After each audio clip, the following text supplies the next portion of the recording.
Well, here we are. It's a bittersweet moment, folks, as it falls on me today to review the last first-party AAA exclusive for the PS4, Ghost of Tsushima. And while this game brings with it the same issues that Sucker Punch games have always had, it is obvious that they threw everything they had into this one. They clearly wanted this game to be their PS4 legacy.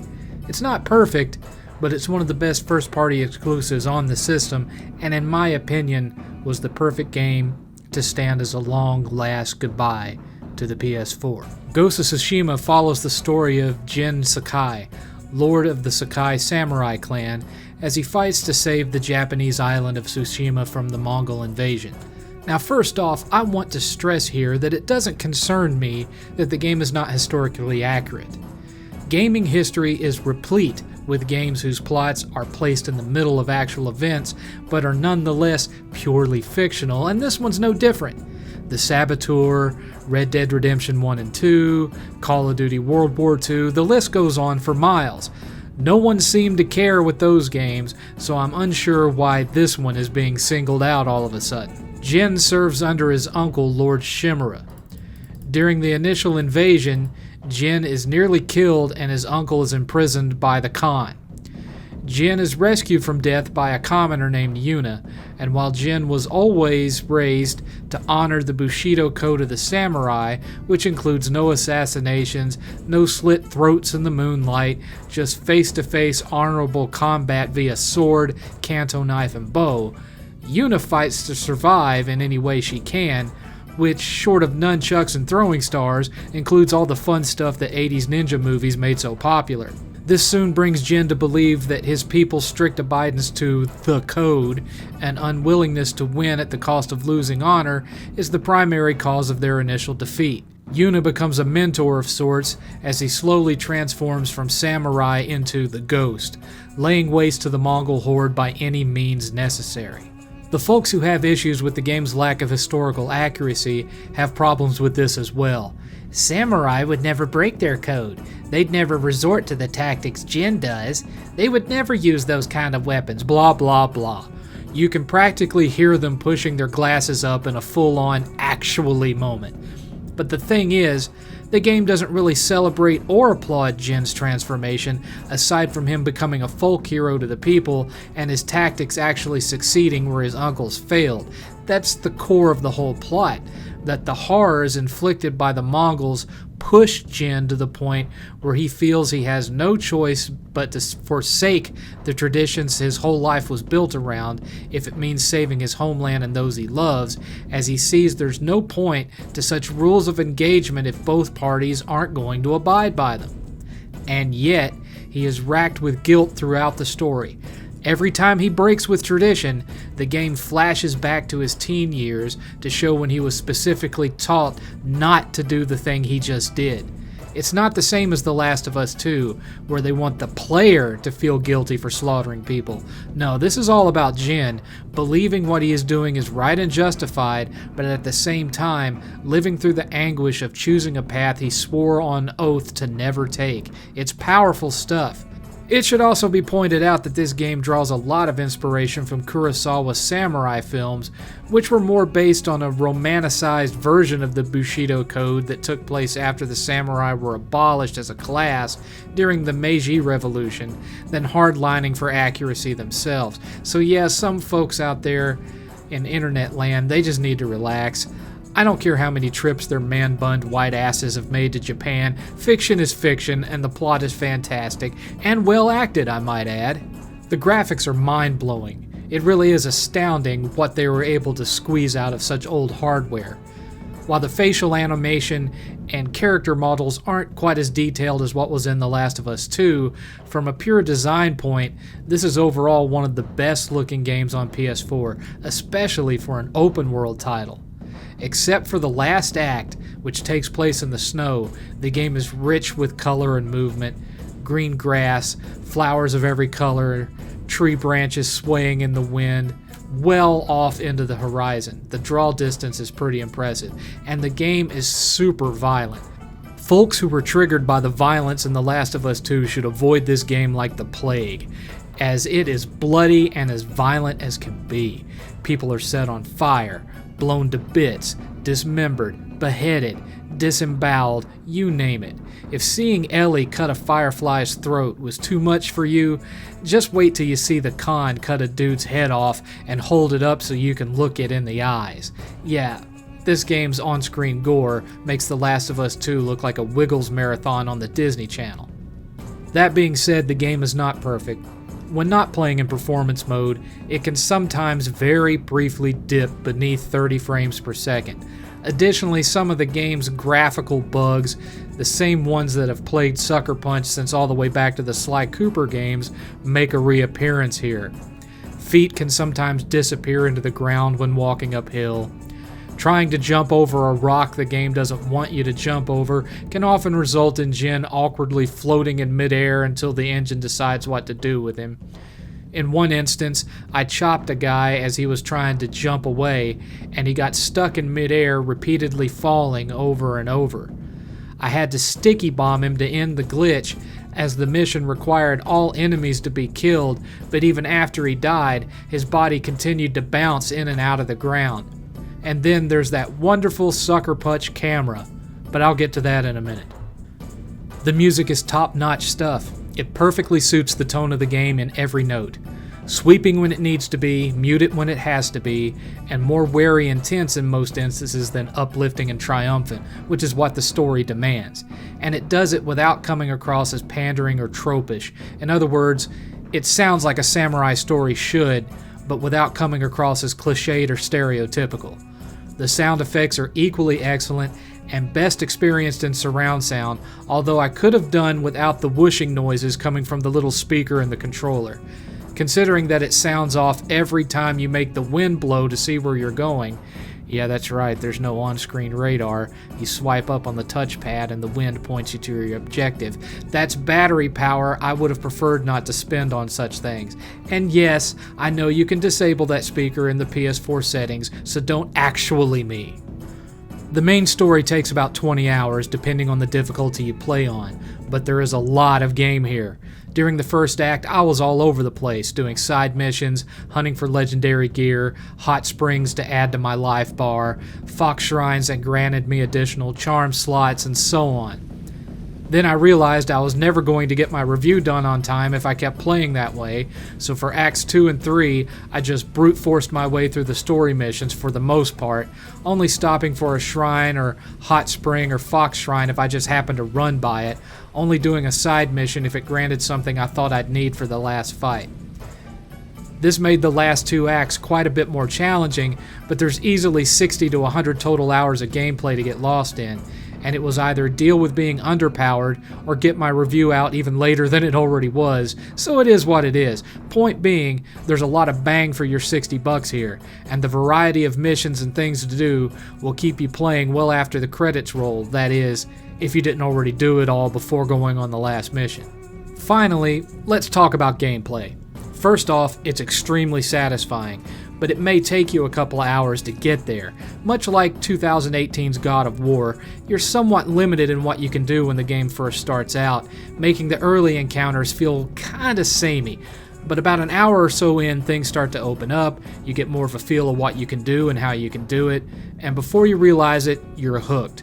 Gameplay-wise, it's a mixture of Sly Cooper, Infamous, the Arkham series, a little bit of Witcher, and yes, a little bit of Dark Souls. The gameplay loop feels like Arkham to me mostly, as in most encounters, you can either run in and juggle fights with multiple enemies at once, or you can stay in the shadows and pick them off one at a time, or a mixture of both. Where it differs from Arkham is the stance system. You have 4 main stances, with one additional stance that's basically a rage mode, and certain enemies are weak to certain stances. So like in Arkham, you can flit about, stealth killing guys, and then suddenly find yourself surrounded by a flock of enemies. But unlike Arkham, where it's mostly rhythm-based and you just have to focus on staying mobile, hitting dodge whenever a visual indicator pops up, in Ghost, you have to pay attention at all times to what types of enemies are coming at you. You can switch stances on the fly by holding down R2 and hitting the corresponding face button. So if you're facing a guy with a shield, you hit R2 and circle. If a guy comes from behind you with a spear, R2 and triangle. Sword guys, R2 and X. Big brutes with hammers, R2 and square.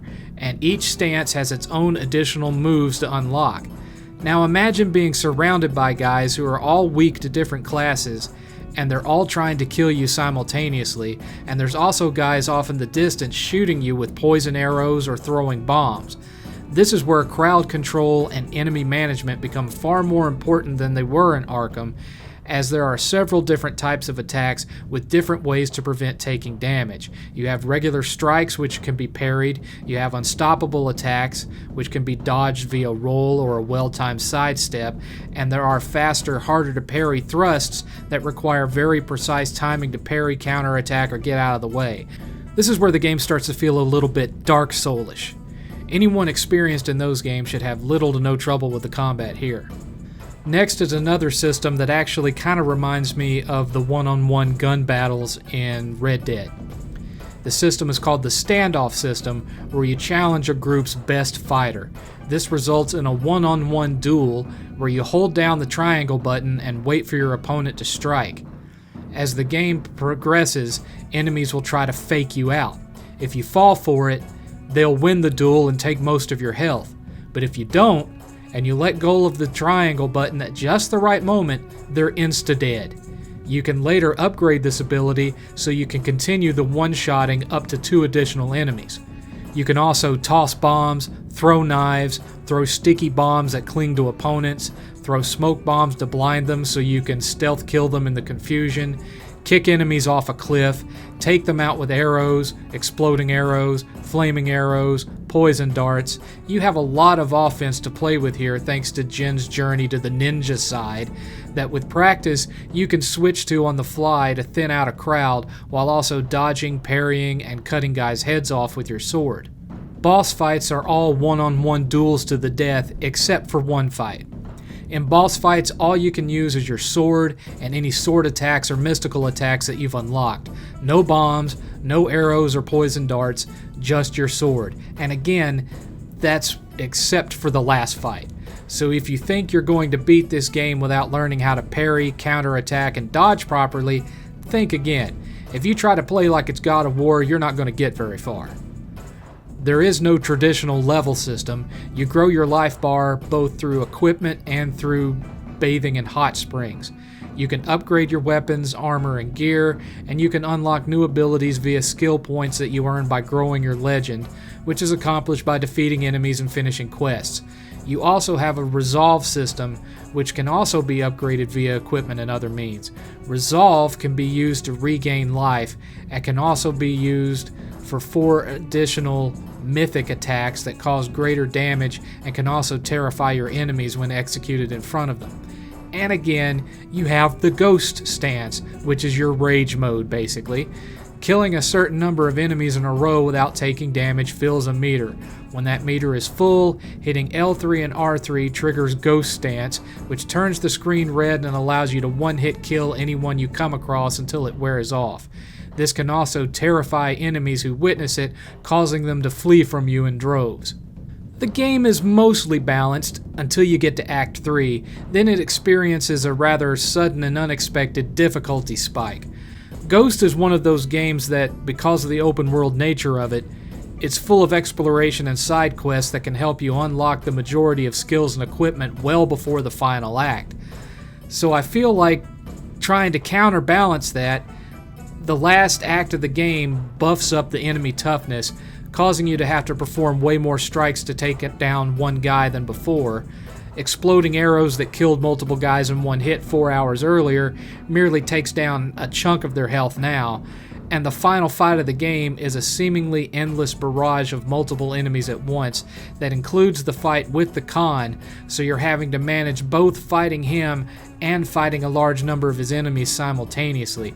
It's a super long, exhausting last fight that will force you to utilize everything in your repertoire and stay constantly on your toes. Think of the pirate graveyard scene in Uncharted 4, but with samurai and ninja weapons. It lasts 3 times as long and ends with a boss fight where you duel the boss, who's basically the Hulk with sword, spear, and a shield, then have to fight yet another wave of his minions, then get to fight him again and another wave of his minions at the same time. Yeah. And then when that's over, you're forced into one final, oh, you thought it was over? Think again duel against the last person you'd want to fight in this game, all because the Shogun is a douche guzzler. Sadly, the biggest challenge to mastering all of this is the camera. Like Sucker Punch's previous games, Ghost of Tsushima sometimes suffers in combat from a camera that can't keep the action properly in front of you. There's no lock-on system, and the camera is manually rotated with the right analog stick, but all your combat moves are performed with the face buttons, so if your enemy's off camera, you have to take your thumb off the attack button to reposition the camera to where they're visible again. You can try to compensate for this by just constantly zipping about via dodge roll, since this is a game where enemies are constantly trying to stab you in the back anyway. But even then, there's the possibility of the camera getting stuck behind a wall where you can't see anyone, behind you or otherwise, so again, you have to dodge away and hope that you're not dodging into an attack while you take your hand off the attack button to reposition the camera until you can see what's going on again. Other games like Dark Souls and God of War get around this by mapping your attacks to the shoulder buttons, but with the sheer amount of things you're doing at once here, I don't think that would have worked as well. So I can see why they went the way they did, but I would have liked to have at least had a way to lock onto an enemy so you could keep the camera behind Jin when you wanted it to. It's not a game ruiner by any means, but when it does crop up, it makes the game feel just a bit dated. Ghost of Tsushima is a game that incorporates everything Sucker Punch has ever utilized in a video game. It also has some flaws that keep it from perfection, flaws that Sucker Punch haven't quite been able to overcome from Sly Cooper on up. But with the exception of the occasional uncooperative camera, these flaws don't get in the way of the gameplay or the overall experience. Ghost of Tsushima is a fitting swan song for the PS4, is a long, gratifying, and satisfying adventure, and despite a hiccup or two, is one of the best gaming experiences I've had all year. Ghost of Tsushima gets a 6 out of 7. Hey there, how'd you like this review? Drop me a comment and let me know. While you're at it, toss this video a like, why don't you? If you're not subscribed, please do. Don't forget to click that bell so you're notified every time I upload. You can follow me on Twitter, links in the description. If you want to chat with me live, the 7th Cast is held on Twitch every Saturday from 6 to 9 p.m. Central Time. Link is also in the description. Thanks for watching, and until next time, this is 7th.